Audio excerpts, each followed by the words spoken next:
Markmið 2. Útrýma hungri, tryggja fæðuöryggi og bætta næringu og stuðla að sjálfbærum landbúnaði. Eins og við flest vitum hungursneyð eitt mesta vandamál heims. Barnahjálp Sameinuðu þjóðanna, UNICEF, áætlar á hverju kvöldi fara 300 milljónir barna svöng að sofa.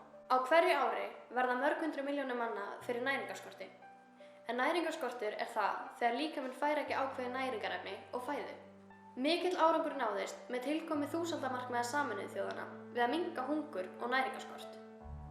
En árangurinn var mjög misjafn milli svæða og heimsálfa. Næringarskortur veldur enn dauða 3 milljóna barna á ári, en það eru 8.000 börn á dag.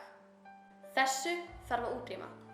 Með heimsmarkmiðunum munu Sameinuðu þjóðirnar og samstarfsaðilar samtakanna halda áfram baráttu sinni gegn hungri og stuðla að tryggingu fæðuöryggis, bættri næringu og sjálfbærum landbúnaði uns markmiðinu sjálfbæra þróun hefur verið náð.